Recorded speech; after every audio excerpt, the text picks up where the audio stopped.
The sound of Gay UK. This is Gaydar Radio. Debbie, we're going to meet a man now who has starred on the stage in Jerry Springer the Opera, also Hedwig and the Angry Inch, one of our favourites. In the movies, Alexander and also Batman Begins. He's now starring in Stephen Sondheim. Yes, Stephen Sondheim's brand new musical Roadshow at the Menier Chocolate Factory in London's London. David Bedella, welcome to Gaydar. Oh, my goodness. Good morning. Absolute Good morning. That was quite a wind-up. Well, I needed to, because you've done so many amazing things. We were looking at all your stuff. Where to start? Where to start? Can we start? We ought to start with the Stephen Sondheim, because this is his a brand new musical from the legendary Stephen Sondheim. Yes. It's his most recent work. He's been actually playing around with the idea since he was 22 years old. So it's something that has been germinating for quite a few years. But he started working on this play about 10 years ago in New York. And they've tried, I would guess, about 3 different incarnations.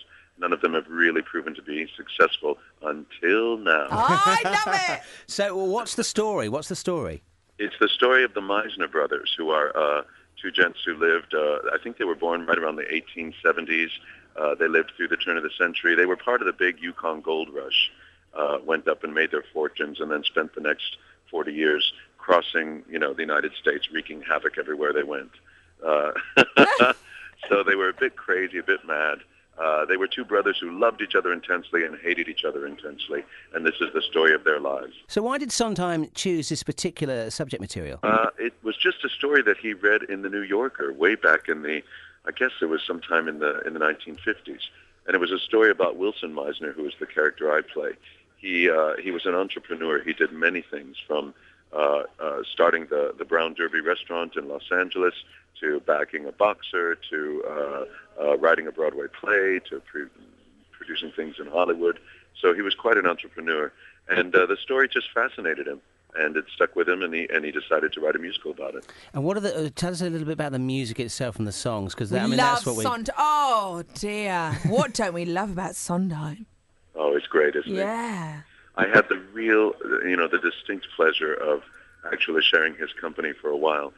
He came into town last week and worked with us a bit before we actually opened the show. And, that's one of those dreams of every musical theater performer, to rub elbows with one of the greats like that. How did it come about? Did he say, I want David? Or how did this role come about? No, I had to go through the regular audition process here in London. But once he did find out who the 2 leading actors were, he requested to set up a meeting for us to have cocktails and get to know each other before the entire thing began. What's Stephen Sondheim like as a person? Oh, he's very sweet.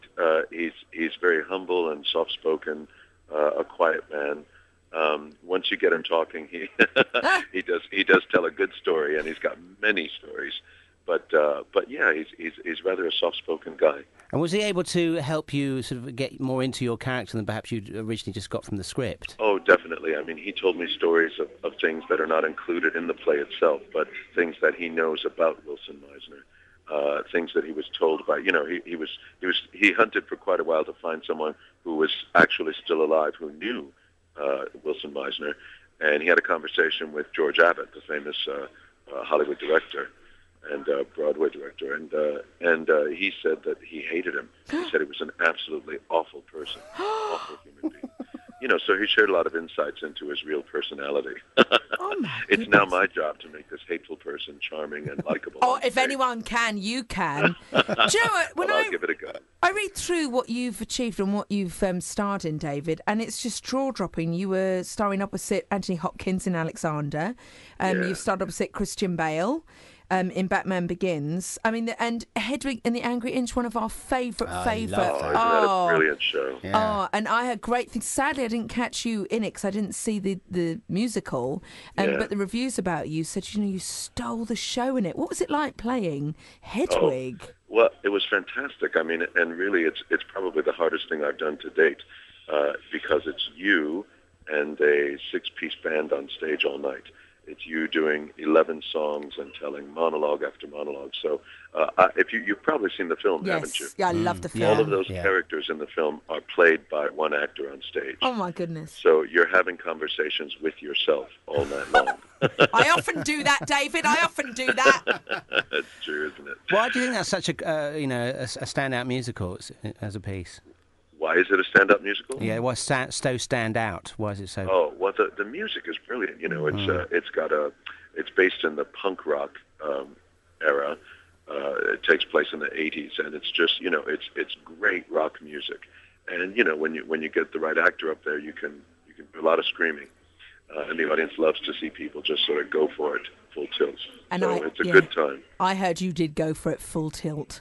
Tilt and throttle. David Bedella is our special guest on Gaydar this morning. He's starring in Stephen Sondheim's brand new musical Roadshow at the Menier Chocolate Factory in London. Has Presley, your husband, seen you in it yet? Yeah, he just came this past weekend. And you can always trust your loved ones to give you an honest opinion of your performance. What did he say after he saw you? He did have a few notes, I'm not going to lie. But that's the whole point, isn't it? Yeah, of course. That's the whole point. I mean, he's watched my work for 18 years. He's been watching me do stage work. And so he's the one person who can walk up and say, that moment, you're falling back on old tricks there. Explore, figure out what's really going on. I can see you're not quite authentic in that moment. Now, of course, he does it very carefully and very gingerly, but I do trust his eye. Because you both starred in Jesus Christ Superstar together, which is where I believe you both met, wasn't it? Yes. Yeah. Yeah, we were doing the show together, and that was when he had shared what his true passion was, which was the church. Yeah. And so we put him into seminary the following year, and he's been working as a vicar for the last 15 years. Oh, wow. Whereabouts does he work? He was the senior pastor here in London of MCC North London for 8 years. He's done a bit of work in South Africa recently. He helped out in Newcastle Church. So he dots around here and there. You've obviously got a very strong bond between the two. Just the way you're speaking, I can tell. Oh, yeah, 18 years. Oh, my goodness. Have you had a civil partnership yet? No, not yet. We're considering. Well, there's a lot to think about. I was going to say you could marry yourself. You could marry yourselves, couldn't you? And it's really good, David, because in times like these, when there's a lot of people from, I'd say, who weren't very Christian, especially in America, coming out with horrendous things in the name of religion, and as a gay Christian myself, it's lovely to see such positive kind of role models out there talking about, being gay and being Christian. Oh, yeah, it's really important, isn't it? Yeah. And I think so many of us in our early years, in our teen years, we hear such horrible things about what the church thinks about who we are. And more importantly, we're misinformed about what God's concept of who we are is, I think. And so it is a big part of our lives and our work to help people to understand that every one of us is a child of God.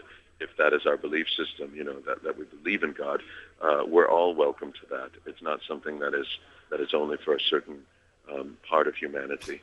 And that's an important thing. It restores a lot of healing to people who have gone through hard times. Can we get an amen? Yeah. Yeah. Why do you think there is there are some people in the States, and we had it just recently, this Republican candidate speaking out, Michelle Bachmann, just recently in the States. Well, how do we change those people's minds? Oh, goodness. I don't know that you can, really. I mean, there are some people who don't really have any intention of looking at the contemporary world and figuring out what works for everyone. They've got a different agenda, and minds aren't always open. So the only thing we can do is to live by example, I think, which is how I try to do it. Were you pleased to see the legalization of gay marriage in New York just recently? I have to say I was shocked. Yes. But, yeah, I mean, because there is, it's such a big battle in the United States for being the land of the free. It's it's remarkable how conservative and backwards our thinking can be in the United States sometimes.